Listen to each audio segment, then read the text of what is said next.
Terhormatnya sudah disampaikan tadi, untuk mengurangi waktu itu habis 7 menit. Pak Oto, mohon izin, kemudian saya salutnya kepada universitas ini yang telah mengumpulkan sekian banyak, ditayangkan sekian stasiun televisi dan medsos, dituntun ratusan juta ini, mengalahkan Olimpiade Paris. Boleh kita tepuk tangan untuk Universitas Maranatha? Itu bukan basa-basi, tapi demikian kecintaan kita kepada rasa keadilan dan kemanusiaan. Baiklah, saya akan memberi judul apa yang saya sampaikan ini.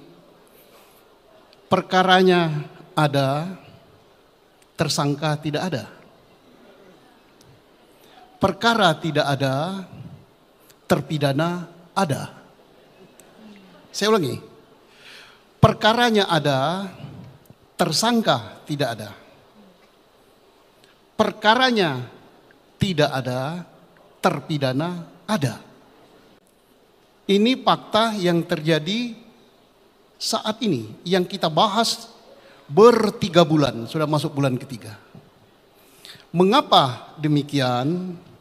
Karena kita tidak taat pada pakem. Pak Dedi paham banget itu pakem. Kalau wayang itu ada pakemnya. Mengapa tidak taat? Pelajaran paling mendasar untuk seorang anggota Polri yang akan menjurus kepada reserse itu adalah apa definisi penyidikan? Agak teori sedikit ini. Definisi penyidikan itu adalah sesuai pada hukum acara kita. Serangkaian upaya penyidik untuk membuat terang suatu peristiwa, pidana apa bukan tentunya, dengan mengumpulkan alat bukti sehingga mengetahui pidana, kemudian menentukan siapa pelakunya. Nah, pakem ini dilanggar. Bagaimana dilanggar? Bukan kata saya loh, terbukti pada pra-peradilan kemarin. Tangkap dulu orangnya, alat bukti dicari. Ya ini fakta, buktinya kalah. Jadi kalau tersinggung mau nyalakan saya, tidak. Kemarin buktinya ada, itu bukan kata saya ya. Ya faktanya. Kemudian yang kedua, kita melanggar pakem juga untuk yang paling mendasar dalam sekolah Polri bagian reserse. Mudah-mudahan ada polisi yang di sini, mudah-mudahan ada yang dengar. Saya ngomong begini, bukan saya benci sama Polri, tidak mungkin lah. Dibunuh pun saya mau demi Polri yang telah membesarkan saya. Tapi cara mencintai Polri adalah dengan memberitahu kekeliruan, kemudian memberi jalan ini yang benar. Bukan dengan membabi buta, tidak ditunjuk jadi pembela Polri pun membela Polri. Ada ya? Di Konaha apa itu? Di Indonesia enggak. Ditunjuknya kapan, apapun membela. Tapi membelanya babi buta dengan cara besar-besaran suara. Wah, ini kan mudah-mudahan pengacara di sini nggak ada gitu. Jadi teori mendasar apa? Triangle evidence, tempat mencari alat bukti. Di mana itu? Di segitiga itu. Di situ ada korban, di situ ada saksi, di situ ada barang bukti. Oke, saya kembali ke laptop. Untuk kasus ini. Kasus ini laporan polisi pertama di Polres Sumber. Sebutannya Sumber, tapi nama resminya Polres Bogor Kabupaten. Cirebon Kabupaten. Wilayahnya meliputi jembatan flyover di Talon itu. Laporan polisinya kecelakaan lalu lintas. Datanglah polisi ke TKP, mengumpulkan alat bukti, di situ ditemukan 1 jenazah. 1 belum meninggal. Di situ ditemukan darah, di situ ditemukan sepeda motor dan lecet, stangnya bengkok, spabornya pecah. Kemudian di Apa ini? Shockbreakernya juga lecet. Lecetnya lecet berat. Kemudian helm jatuh, darah bertumpuk di situ.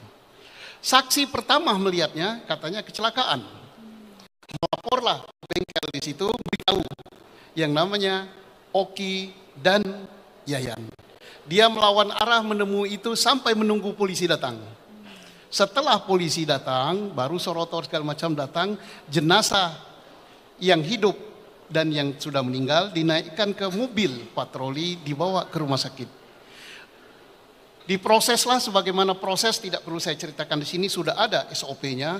Disimpulkan kecelakaan lalu lintas. Tas, tuntas. Ya. Cirebon Kabupaten itu punya polisi sendiri, Polres sendiri, Polseknya sendiri, kejaksaan sendiri, pengadilan sendiri.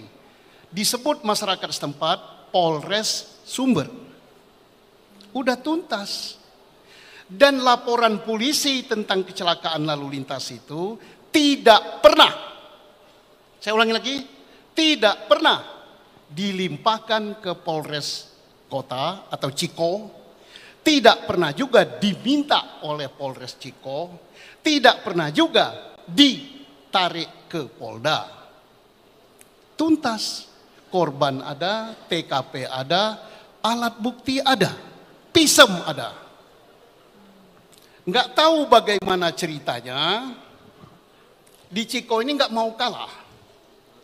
Buat juga laporan polisi pembunuhan. Siapa yang lapor? Pak Dedi tahu, jangan tanya pada saya. Lah kalau saya buka di sini saya pun nggak bisa dituntut ya kan. Memang laporannya ada kok. Kemudian laporan itu dari siapa? Informasinya bisa ditelusuri di berkas setebal begini. Saya udah baca berkasnya. Tidak bisa mungkir yang lapor ngasih informasi namanya Aep, yang dilapori bapak itu, oleh bapak itu membuat laporan polisi rinci sekali, lengkap sampai nama. Ini agak ajaib juga laporan ini. Ya, karena tidak taat pada pakem, Pak Dedi, pakem pewayangan, mestinya ke teori penyidikan tadi, ada nggak peristiwanya? Untuk tahu ada tidak peristiwanya, ada nggak TKP-nya? TKP-nya tidak ada. Yang ada TKP itu di atas jembatan. Sudah selesai diproses. Nggak ada TKP di wilayah Cirebon Kota. Apa TKP? Di situ ada korban, di situ ada alat bukti lain, barang bukti, saksi, dan sebagainya.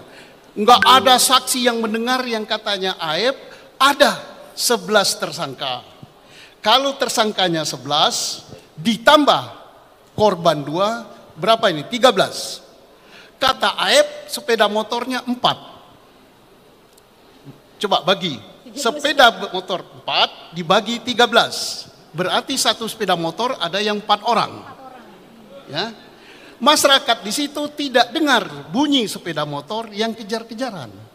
Di situ hujan dan di situ tanah, tidak ditemukan bekas sepeda motor. Tidak ditemukan juga darah. Demikian juga kondisi ini terjadi di SMP 11. Yang dilihat oleh Aep jaraknya berapa, Pak? 150 meter. Nah, beliau mengukur 150 meter gelap, hujan juga, dia bisa melihat orang yang tidak dikenal namanya, tapi tahu wajahnya. Ya itu ada di berita acara. Kemudian dia tahu warna sepeda motornya. Boro-boro warna sepeda motor, warna bajunya sendiri dia nggak tahu karena gelap. Tapi sepeda motor jarak 150 meter, dia tahu. Jenisnya tahu. Tahu pula jenisnya. Warna motornya tahu. Bisakah dipercaya ini? Nah, TKP-nya tidak ada. Kemudian oke, taruhlah TKP-nya kita anggap ada. Taruhlah, kita ini baik hati. Kan dalam pelajaran hukum itu apa kalau pidana? Locus delicti dan tempus delicti. Locus delicti-nya kita baik hati, kita anggap ada. Tapi alat bukti untuk mengatakan peristiwa itu ada apa? Saksi tidak ada. Kenapa saya berani mengatakan tidak ada? Adalah sekitar 10 saksi termasuk Dedeh ini. Termasuk. Tapi di antara sekian saksi itu, Dede sudah mencabut, kemudian Liga Akbar mencabut, kemudian Aib tidak tahu rimbanya, dan lain-lain. Jadi kalau 10 atau 15 saksi, 1 orang atau 2 orang sudah menyatakan berbeda pendapat, maka kesaksian itu lemah. Tidak ada itu. Kalau mau ada, harus didukung alat bukti lain untuk menguatkan saksi. Oke lah, kita di ruangan ini. Berapa ini? 5.000. Kita katakan warna ini apa? Merah misalnya. Merah, tapi kita katakan putih atau hijau gitu. Sampai di luar kita katakan hijau semua. 5.000 mengatakan hijau. Benar? Bohong kan? Berarti, bukti tidak hijau kok. Tidak usah dipikir, tidak hijau kok. Berarti kita berbohong berjamaah. Kebohongan itu akan terbantah manakala kita punya alat bukti, khususnya alat bukti saintifik. Ada rekaman video, ada rekaman handphone bahwa ini warnanya merah campur putih dan lain-lain. Jadi jangan percaya dengan sejumlah saksi. Ya, berarti saksi sudah begini untuk mengatakan ada peristiwa pembunuhan di Ciko. Saksi sudah nggak ada.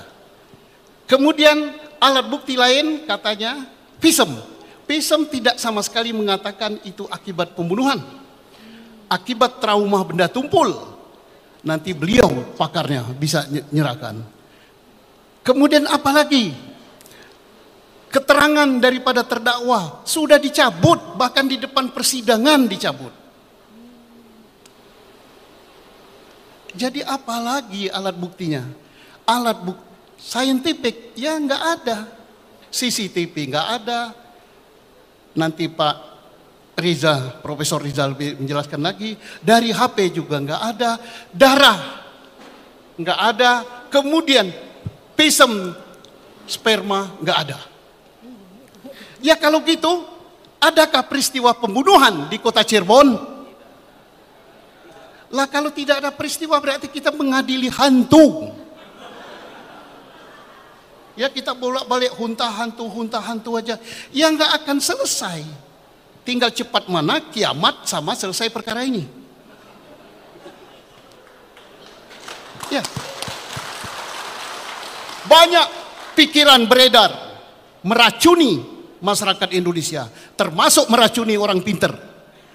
Menurut saya percaya itu, saya duga itu pembunuhan. Apakah hukum di Indonesia, pelajaran hukum pidana itu adalah menurut saya dan saya duga? Bukan kan? Alat bukti yang kita pakai. Alat bukti satu sama lain harus bersesuaian. Bisa saja jumlah alat bukti itu kalau berapa? Di pasal 1845, taruhlah ketemu 9, yang akan dibuat pun sudah ketemu itu. Tapi tidak saling bersesuaian, maka itu tidak ada nilainya. Oke, kembali kepada PK, mudah-mudahan Pak Hakim di Kayangan sana mendengar, yang akan mutus. Jangan kita terlalu nupam-nupim-nupum aja. Beliau sudah katakan, saya tepuk tangan pada beliau. Apa tadi kata beliau? Hukum tertinggi itu apa? Keselamatan manusia. Ya kalau 8 orang yang tidak bersalah masih di dalam penjara, itulah keselamatan manusia untuk mendapatkan keadilan. Itu hukum tertinggi. Peristiwa tahun 74 belum ada UHAP, masih zaman HIR. Ketua Mahkamah Agung pada waktu itu tahun 80-an Profesor Dr. Omar Senoaji. Beliau tidak ngomong nupam nupim nupum, tidak nanya pasal berapa di HIR, Sengkon dan Karta keluarkan.